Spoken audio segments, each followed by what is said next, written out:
이번 분석을 시작하기에 앞서 투자 판단의 최종 책임은 투자자 본인에게 있다는 점을 명확히 말씀드립니다. 저희는 단순 참고용 정보나 분석을 제공할 뿐 특정 종목이나 섹터에 대해 매수나 매도를 절대 추천하는 것이 아닙니다.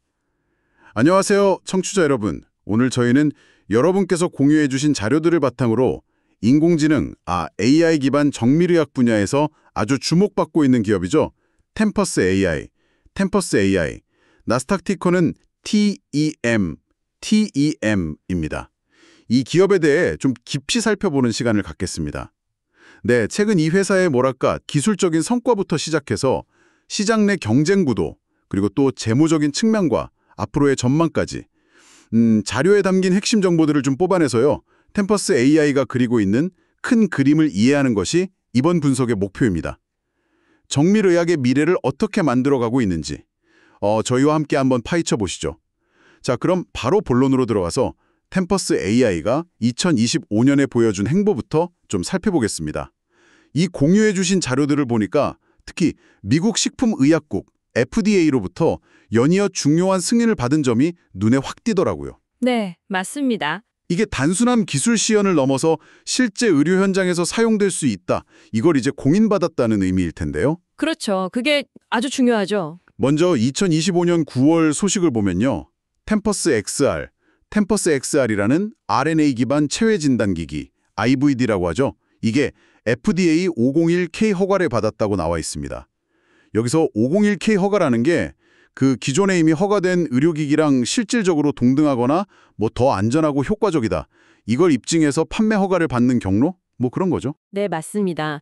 그 510K 경로는 말씀하신 대로 기존 기기와의 어떤 동등성 입증을 통해서 허가 절차를 좀 간소화하는 그런 제도인데 많은 신기술 의료기기들이 이 경로를 통해 시장에 진입합니다. 아하. 그리고 템퍼스 XR이 RNA를 분석한다는 점, 이게 임상적으로는 상당히 중요한 포인트입니다. RNA요? 보통 유전자 검사하면 DNA 아닌가요? 네, 보통은 그렇게 생각하기 쉬운데요. DNA는 우리 몸의 그야말로 설계도라고 할 수 있고요. RNA는 그 설계도를 바탕으로 실제로 단백질을 만들어내는 그 중간 과정에 관여하는 물질이거든요. 암세포에서는 이 DNA 변이뿐만 아니라 이 RNA 단계에서의 비정상적인 변화, 예를 들면 특정 유전자가 서로 막 뒤섞여 붙어버리는 유전자 재배열이나 융합 같은 현상이 암의 발생이나 특정 약물 반응과 굉장히 밀접한 관련을 맺는 경우가 많습니다. 아, 그런 차이가 있군요. 네, 때로는 DNA 수준에서는 명확하게 드러나지 않는 변화가 RNA 수준에서는 아주 뚜렷하게 나타나기도 하고요. 그래서 이 템퍼스 XR처럼 차세대 염기서열 분석, NGS 기술로 RNA 염기서열을 직접 분석해서 이런 재배열을 정확히 찾아내는 것은 환자에게 가장 적합한 표적 항암제를 선택하거나 혹은 새로운 항암제 개발의 타겟을 찾는 데 아주 결정적인 정보를 제공할 수 있습니다. 그러니까 DNA 정보만으로는 놓칠 수 있는 중요한 퍼즐 조각을 RNA 분석으로 맞춘다, 이런 말씀이시네요. 네, 바로 그겁니다. 정밀의학의 깊이를 더하는 기술이라고 할 수 있겠죠? 아, 정말 흥미롭네요. 근데 같은 9월에 또 다른 FDA 승인 소식도 있어요. AI 기반 심장 영상 플랫폼 템퍼스 픽셀의 업데이트 버전인데요. 자료에 따르면 이 업데이트로 T1 및 T2 인라인 맵 생성이 가능해져서 MRI 스캐너 자체에 고급 기능이 없어도 심장 조직의 상태, 예를 들면 섬유증이나 염증, 부종 같은 걸 정량적으로 분석할 수 있게 되었다고 합니다. 이건 또 어떤 의미인가요? 여기서 정량적 분석이라는 게 기존 방식과 어떻게 다른 건지 좀 궁금한데요. 이것도 역시 AI가 의료 영상 분야에 가져온 아주 중요한 진전이라고 볼 수 있습니다. T1, T2 매핑이라는 건요, MRI 촬영을 통해 얻는 신호를 분석해서 심장 근육 같은 특정 조직의 물리적인 특성을 객관적인 수치로 나타내는 기술입니다. 수치로요? 네. 예를 들어서 심근에 염증이 생기거나 아니면 딱딱하게 굳는 섬유화가 진행되면 이 T1, T2 값이 변하게 되거든요. 기존에는 영상의학과 의사가 MRI 이미지를 이렇게 눈으로 보고 밝기나 음영 차이를 통해서 병변이 있는지, 얼마나 심각한지를 좀 주관적으로 판단하는 측면이 강했습니다. 경험에 의존하는 부분이 있었겠네요. 그렇죠. 근데 템퍼스 픽셀 같은 AI 플랫폼은 이 T1, T2 값을 자동으로 계산해주고 또 뭐 색깔 같은 걸로 시각화해서 보여줌으로써 정량적으로, 다시 말해 객관적인 수치로 심장 조직의 아주 미세한 변화까지 평가할 수 있게 해주는 겁니다. 아하. 중요한 점은 이런 정량적 분석이 초기 단계의 질병이나 육안으로는 구별하기 어려운 미묘한 조직 변화를 감지하는 데 큰 도움을 줄 수 있다는 거고요. 또 하나는 MRI 기기 자체에 비싼 T1, T2의 매핑 기능이 없더라도 이 템퍼스 픽셀 같은 소프트웨어를 통해서 이 분석을 수행할 수 있게 된다면 더 많은 병원에서 정밀한 심장 진단이 가능해지는 효과도 있습니다. 와, 그러니까 하드웨어 제약을 소프트웨어로 극복하고 진단 자체도 더 객관적으로 만든다는 거군요. 네, 개인별 심장 상태에 대한 훨씬 깊이 있는 객관적인 데이터를 제공하는 거죠. 이야, 대단한데요. 근데 심장 분야 성과가 이게 다가 아니더라고요. 자료를 보니까 지난 7월에는요. AI를 활용해서 심장의 펌프 기능 저하, 그러니까 좌심실 박출률, LVEF라고 하죠. 이 LVEF 저하 가능성이 있는 환자를 식별하는 소프트웨어, 템퍼스 ECG 로우 EF, 템퍼스 ECG 로우 EF도 FDA 510K 허가를 받았다고 합니다. LVEF는 심장이 얼마나 효율적으로 피를 뿜어내는지를 보여주는 지표인데 이걸 그 간단한 심전도 ECG 검사 데이터만으로 예측한다는 거죠. 그렇습니다. 이게 또 굉장히 의미 있는 성과인데요. 템퍼스가 그동안 주력해온 암, 즉 종양학 분야를 넘어서 심혈관 질환 진단 영역으로 성공적으로 확장하고 있다는 걸 보여주는 아주 중요한 사례입니다.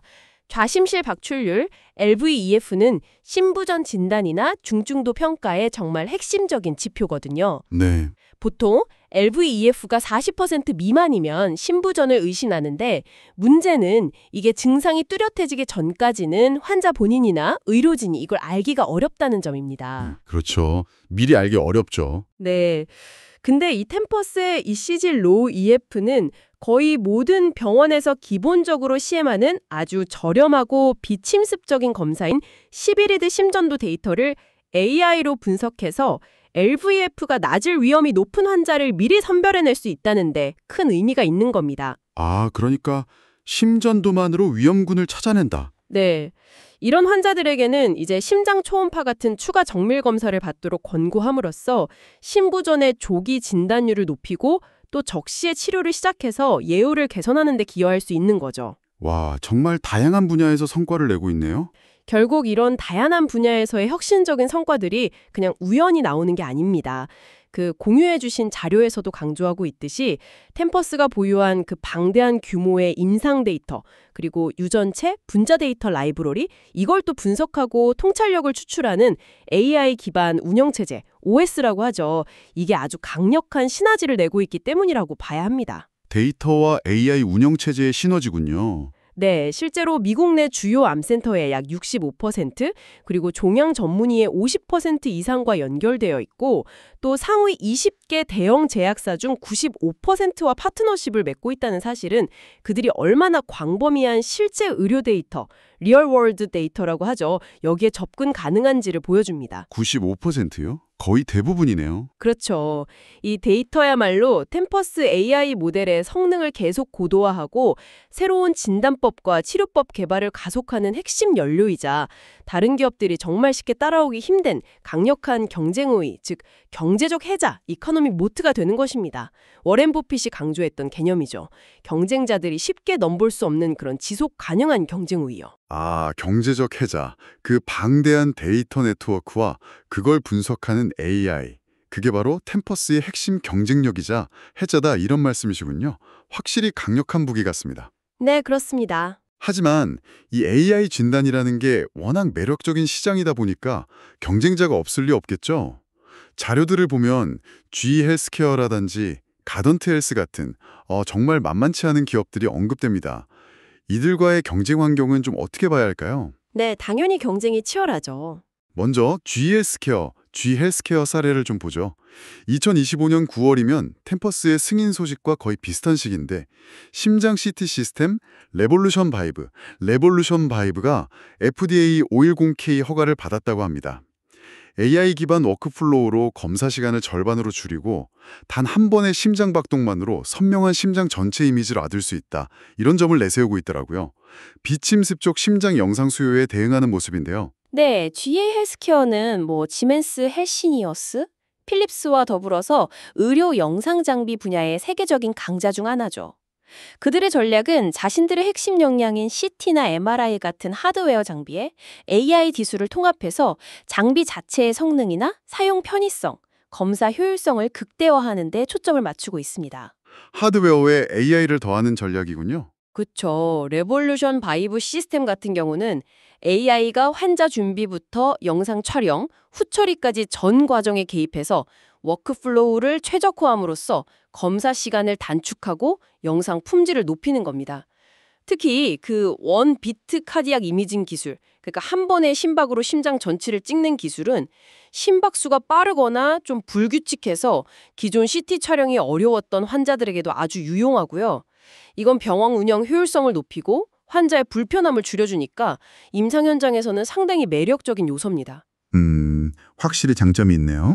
여기서 이제 템퍼스와 GE 헬스케어의 접근 방식 차이가 좀 드러나는 거죠. GE는 하드웨어 중심의 솔루션에 AI를 더하는 방식이라면 템퍼스는 방대한 데이터를 기반으로 한 소프트웨어와 AI 분석 플랫폼 자체에 강점을 두고 있는 겁니다. 아, 그렇군요. 물론 템퍼스 픽셀 같은 소프트웨어는 GE를 포함한 다양한 제조사의 MRI 장비에서 사용될 수 있겠지만 그들의 핵심은 결국 데이터 분석 능력과 AI 알고리즘에 있는 거죠. 서로 다른 출발점과 강점을 가지고 경쟁하면서 궁극적으로는 AI 기반 정밀 의료라는 시장파의 자체를 함께 키워나가는 그런 역학관계라고 볼 수 있습니다. 하드웨어 강자와 데이터 소프트웨어 강자의 전략 차이. 정말 흥미로운 대비입니다. 또 다른 주요 경쟁자로 언급된 회사가 가르단트 헬스인데요.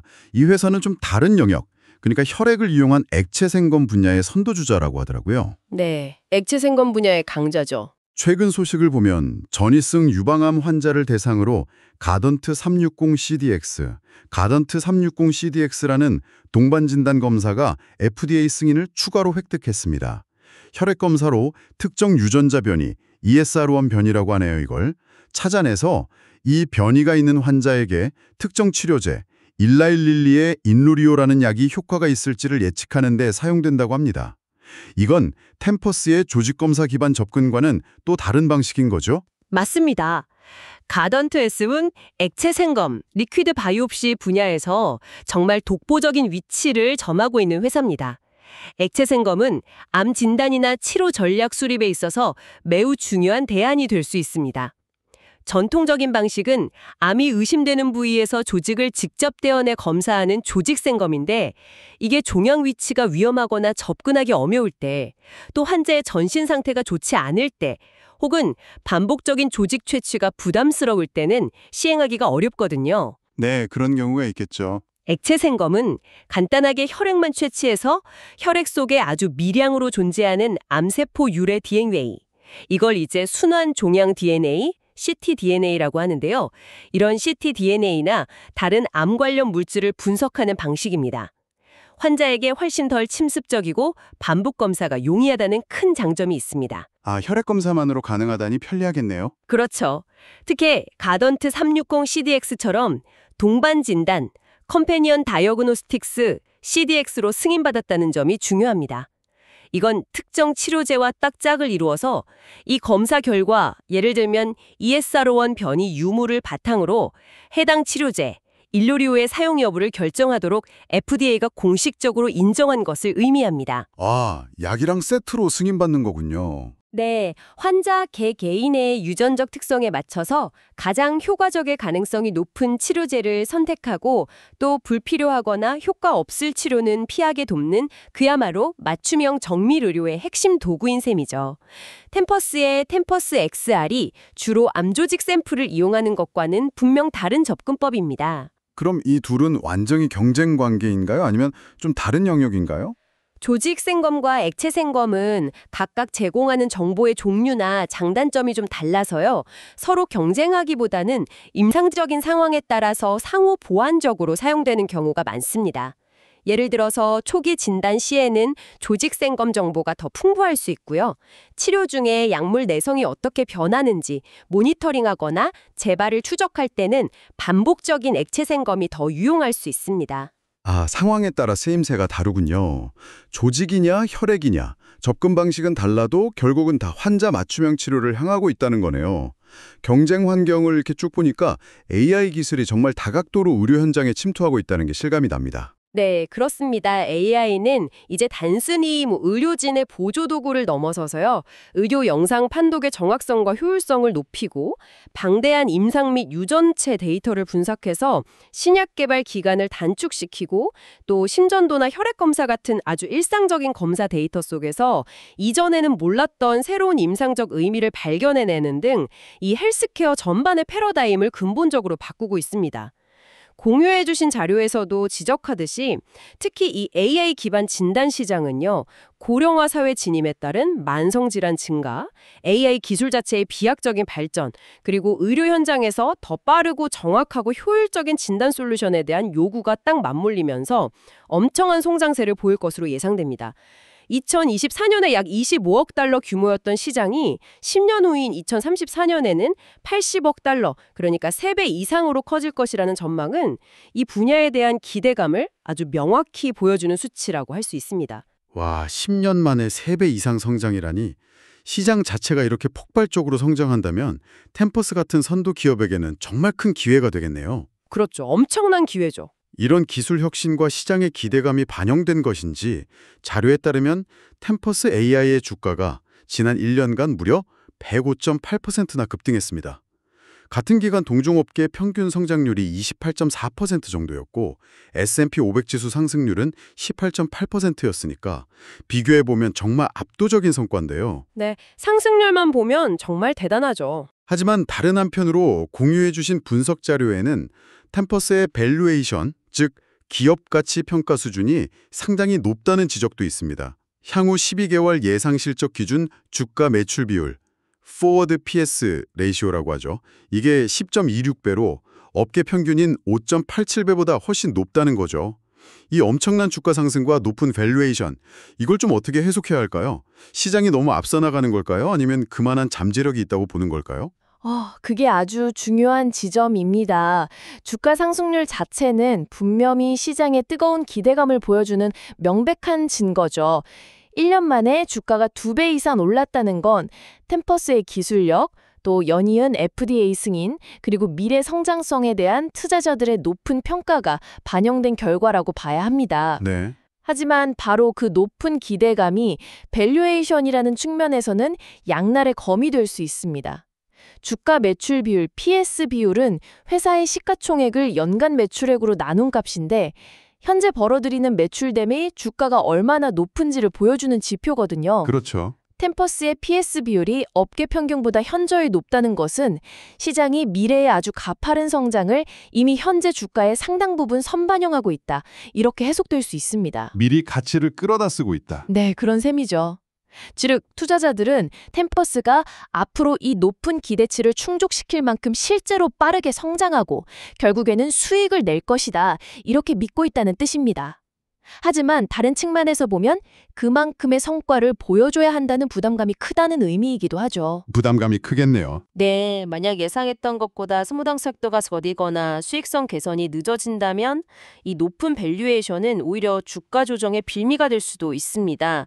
실제로 공유된 자료를 보면 2025년 주당 순손실 EPS 추정치가 최근 한 달간 변동이 없다는 분석이 있거든요. 아, 손실 추정치가 그대로다? 네. 이건 단기적으로 템펄스의 수익성이 극적으로 개선될 것이라는 기대는 아직 크지 않다. 이런 신호로 읽힐 수도 있습니다. 여러 자료에서 공통적으로 지적하는 것처럼 템펄스가 아직 적자 상태, 즉 순손실을 기록하고 있다는 점은 현재로서는 명백한 약정입니다. 혁신 기술과 성장 잠재력은 분명하지만 이것이 지속 가능한 수익 모델로 연결되기까지는 시간이 필요하고 그 과정에서의 불확실성이 밸류에이션의 부담으로 작용할 수 있는 거죠. 미래에 대한 높은 기대와 현재의 재무적 현실 사이의 그 간극을 어떻게 메워 나갈지가 관건이군요. 알겠습니다. 자, 그럼 지금까지 논의한 내용들을 좀 종합해서 템피얼스 AI의 현 주소를 보다 명확하게 파악해 보겠습니다. 공유해 주신 자료들을 바탕으로 강점, 스트렝스, 약점, 위키네스, 기회, 어퍼튜니티, 위협, threat, 이른바 SWOT 분석을 통해서 정리해 볼 수 있을 것 같은데요. 먼저 강점부터 이야기해 볼까요? 역시 가장 두드러지는 강점은 앞서 여러 번 강조되었던 그 세계 최대 규모로 평가받는 임상 및 분자 데이터 라이브러리와 이를 분석하는 독보적인 AI 기술력입니다. 이게 바로 경쟁자들이 쉽게 모방하기 어려운 경제적 해자 역할을 하는 핵심 자산이죠. 네, 데이터와 AI. 그렇죠. 또한 이 기술력을 바탕으로 XR, 픽셀, ECG, 로우 EF 등 다양한 분야에서 FDA 승인을 꾸준히 획득하면서 기술의 신뢰성과 상업화 가능성을 계속 입증하고 있다는 점도 강력한 강점입니다. 마지막으로 높은 주가 상승률에서 나타나듯이 시장과 투자자들의 강력한 신뢰와 기대감을 받고 있다는 사실 자체도 무시할 수 없는 강점이고요. 반면에 약점은 방금 자세히 짚어본 것처럼 높은 밸류에이션에 대한 부담, 그리고 아직 수익을 내지 못하고 있다는 그 현실적인 문제입니다. 자료들에서도 이 수익성 부재가 지속적으로 언급되고 있죠. 그렇습니다. 높은 PS 비율로 대표되는 밸류에이션 부담은 향후 성장 속도에 대한 시장의 기대치를 계속해서 만족시켜야 한다는 압박으로 작용할 수 있고, 이게 또 주가 변동성을 키울 수 있습니다. 또한 아무리 혁신 기업이라 할지라도 장기적으로 생존하고 성장하기 위해서는 결국 수익성을 증명해야 합니다. 그렇죠. 돈을 벌어야죠. 네. 지속적인 연구개발 투자와 사업 확장을 뒷받침할 수 있는 안정적인 이익 창출 능력을 언제, 어떻게 확보할 것인지가 템퍼스가 반드시 풀어야 할 숙제입니다. 현재의 적자 구조를 탈피할 구체적인 계획과 실행력이 중요해지는 시점이라고 할 수 있습니다. 기회 요인으로는 어떤 것들이 있을까요? 앞서 언급된 것처럼 AI 진단 시장 자체가 2034년까지 80억 달러 규모로 크게 성장할 것으로 예상된다는 점은 분명 긍정적인 환경 요인이 될 것 같고요. 네, 시장 성장은 큰 기회죠. 그리고 템퍼스가 이미 보여주고 있듯이 초기 집중 분야였던 종양학을 넘어서 심혈관 질환, 더 나아가서는 신경과학이나 다른 만성질환 영역으로 그들의 데이터 및 AI 플랫폼 기술을 확장해 나갈 수 있는 잠재력이 있다는 점도 중요한 기회 요인이겠죠. 정확합니다. 템퍼스의 핵심 역량은 단순히 특정 질병에 대한 솔루션이 아니라 다양한 종류의 방대한 데이터를 통합하고 분석해서 의미 있는 통찰력을 제공하는 그 AI 기반 운영 체제에 있다고 볼 수 있거든요. 따라서 이 플랫폼의 적용 범위를 성공적으로 넓혀 나간다면 새로운 성장 동력을 계속해서 발굴할 수 있을 것입니다. 빠르게 팽창하는 AI 진단 시장이라는 거대한 파도에 올라타고 있다는 점은 템퍼스에게는 더할 나위 없이 좋은 기회입니다. 마지막으로 위협 요인입니다. G 헬스케어, 가던틀스 같은 기존의 강력한 경쟁자들은 물론이고 이 성장하는 시장의 매력을 보고 새롭게 뛰어드는 수많은 후발주자들과의 경쟁이 앞으로 더욱 치열해질 것이라는 점은 분명한 위협일 거고요. 네, 경쟁은 계속 심화될 겁니다. 또 하나, 이건 좀 민감할 수 있는데 매우 민감한 개인 의료 데이터를 대규모로 다루는 사업 모델의 특성상 각국의 데이터 프라이버시 규제가 강화되거나 혹시라도 데이터 보안 관련 사고가 발생할 경우 사업에 큰 타격을 줄 수 있다는 점도 잠재적인 위험 요인으로 고려해야 할 것 같습니다. 네, 그 두 가지가 핵심적인 위협 요인입니다. 경쟁 심화에 대응하기 위해서는 기술적 우위를 유지하기 위한 끊임없는 연구개발과 혁신이 필수적입니다. 경쟁사들 역시 AI 역량 강화에 막대한 투자를 하고 있기 때문에 정말 한순간이라도 방심하면 뒤처질 수 있습니다. 또한 의료 데이터 활용과 관련된 법적 윤리적 문제는 앞으로 더욱 중요해질 겁니다. 미국의 히파나 유럽의 GDPR 같은 개인정보 보호 규정을 철저히 준수하는 것은 기본이고요. 데이터 활용의 투명성을 확보하고 AI 알고리즘의 편향성 문제를 해결하는 등 사회적 신뢰를 구축하기 위한 노력이 사업의 지속 가능성을 좌우하는 중요한 요소가 될 것입니다. 규제 환경 변화에 얼마나 선제적이고 책임감 있게 대응하느냐가 장기적인 성공의 관건이 될 수 있습니다. 종합해보면 템퍼스 AI는 AI 기반 정밀의학이라는 이 거대한 변화의 물결 속에서 방대한 데이터와 뛰어난 AI 기술이라는 강력한 무기를 가지고 혁신을 이끌어가는 정말 주목할 만한 기업임에는 틀림없습니다. 하지만 동시에 높은 시장의 기대치를 충족시켜야 하는 밸류에이션 부담과 수익성 증명이라는 현실적인 과제를 안고 있기도 하고요. 장기적으로 헬스케어 산업의 미래를 바꿀 잠재력이 크다고 평가받는 만큼 앞으로 이 과제들을 어떻게 해결해 나갈지 지켜보는 것이 중요하겠습니다. 청취자 여러분께서는 오늘 살펴본 템퍼스 AI의 모습 중 어떤 점이 가장 인상 깊으셨나요? 오늘 템퍼스 AI에 대한 분석을 마무리하면서 제가 한 걸음 더 나아가서 생각해 볼 만한 질문을 좀 던져보고 싶습니다. 우리가 살펴본 자료들은 AI가 주로 진단 영역에서 의료 현장을 바꾸고 있는 모습을 보여주었는데요. 네, 진단 쪽이 많았죠. 그런데 만약 AI가 여기서 더 나아가서 환자 개개인에게 가장 적합한 치료법을 추천하고 치료 경과나 예후를 예측하는 등 치료 결정 과정에까지 깊숙이 관여하게 된다면 우리가 지금 진단이라고 부르는 행위의 의미와 범위는 어떻게 달라지게 될까요? 그리고 의사의 역할은 또 어떻게 재정이 되어야 할까요? 아, 정말 중요한 질문이네요. 진단의 의미와 의사의 역할 변화. 더불어서 템퍼스와 같이 수많은 개인의 건강 데이터를 집적하고 분석하는 기업들이 늘어날수록 우리는 단순히 개인정보 유출과 같은 프라이버시 문제를 넘어선 보다 근본적인 윤리적 질문들에 직면하게 될 겁니다. 예를 들어서 이 방대한 건강 데이터의 진정한 소유권은 누구에게 있는가? 네. 유리하게 작용하는 그런 편향성 문제는 어떻게 감시하고 해결할 것인가? 나아가서 AI의 분석 결과가 의료 자원 배분이나 환자의 치료 접근성에 영향을 미치게 된다면 그 공정성은 어떻게 담보할 수 있을까? 이러한 질문들은 기술의 발전 속도만큼이나 우리가 정말 깊이 고민하고 사회적 합의를 이루어가야 할 중요한 과제들이라고 생각합니다. 다시 한번 말씀드리지만 투자 판단의 최종 책임은 투자자 본인에게 있다는 점을 명확히 말씀드립니다. 저희는 단순 참고용 정보나 분석을 제공할 뿐 특정 종목이나 섹터에 대해 매수나 매도를 절대 추천하는 것이 아닙니다. 항상 여러분의 성공 투자를 기원합니다. 내용이 좋으셨다면 구독, 좋아요 부탁합니다.